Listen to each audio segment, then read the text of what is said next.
Alright, so here we are on Tour Talk in my cube. I'm here with Casey Coteen, managing editor, and a visibly upset Aaron Checkwood, photo editor.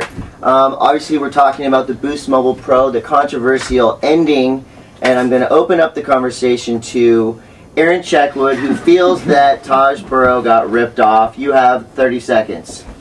Just because Kelly is going to win the title again and gets the last wave of the comp, does all that crap, doesn't mean he deserves to get overscored on the last wave.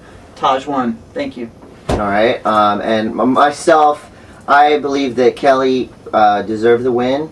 But before I speak, I'm going to go to Casey, who's on the fence. You kind of see it from both sides. You were thinking Taj got ripped off this morning, but then you went back and looked at the replay. Now what do you think? Yeah, well, when I was on the beach and I saw it live, I thought for sure Taj got ripped off.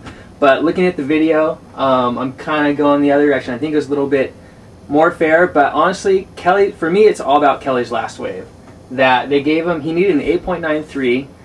I don't think he got it. He got a 9.27, and I think when you look at that wave, I kind of don't think he got it. All right, well, let's talk about the waves in particular. The two scoring waves, Taj had a 9 and a 9.63. Kelly had a 9.70 and a 9.27. The 9.27 was the final wave. That's kind of the controversial wave. Yeah. You know, takeoff, big tail waft, another one, a 360, a couple more cutbacks. Let me just read. Okay, let me read this. This is the scoring. This is how they judge these contests. A surfer must perform radical controlled maneuvers in the critical section of the wave with speed, power, and flow to maximize scoring potential. Innovative and progressive surfing, as well as variety of repertoire, will be taken into account. So, my point was, Taj Burrow took off and did 6 turns. He did 7 of them in a row. On the biggest wave. On the biggest wave, but they were all the same turn. They weren't that critical. Kelly Slater, using variety of repertoire, tail slide, roundhouse, 360, another roundhouse. That's variety to me. That means to me that kind of pushed him over the edge. It wasn't as big as a wave, but variety, innovation, and definitely the using the progressive surfing element, I think, which obviously Taj has. Why didn't Taj drop in and not play it safe and go and blow the tail and do it in air instead of those same turns? First of all, Joey Baran called. He said he's really stoked on the 360 progression part. He really liked that. Okay. Yeah, he was stoked on that. Second of all, if you compare the size and the amount of maneuvers and everything that was done on those first waves and the range in which they were at, then you look at Kelly's wave, which was kind of an inside middle wave with 3 or 4 maneuvers, right? It just didn't seem like it deserved the score. Now, it's ironic that if you looked at all the surfers that were on the beach, everybody on the beach is like I don't think he got it. Like, just because somebody's in a title race or gonna win, and there's all this hype and he's raised, just because he raises his hand like, yeah, I got it, doesn't mean he deserves it. Yeah, and that's what pissed me off. Well, Kelly knows how to play the crowd. And Taj deserved it. His fist pump, and he claimed it at the end. Fist pump definitely added a point. And we're talking our last point would be, how much does the crowd influence the judging? Because for a contest like Fiji or Tahiti, where there's not that big of a crowd, the loudness after a guy's wave doesn't affect the judges. But a contest like Lowers, Kelly does that. Everybody loves Kelly.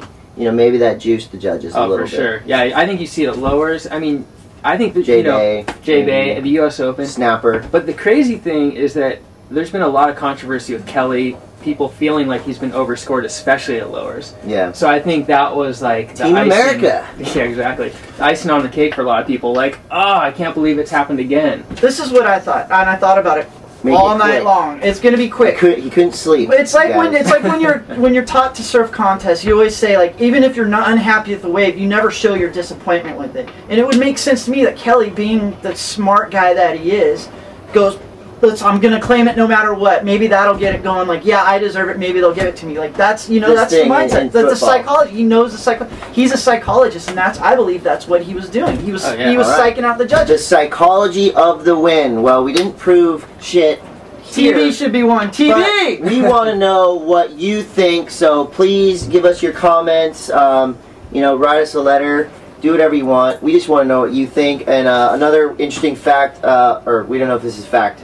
Kelly Slater was sleeping in a tent in his girlfriend's backyard. So if you guys know if that's true or not, Mrs. Cote, please write us a letter. And one last thing, Taj Burrow has moved up to 2nd place on the ratings. Beat Durbridge to 3rd, Fanning's down to 5th, Parko's still in 4th. So it's exciting for the bottom tier, but we all know Kelly's going to win. That was Tour Talk.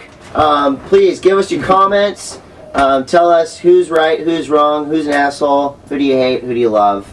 We'll see you after the next contest, which is France. Quicksilver Pro France. Bye.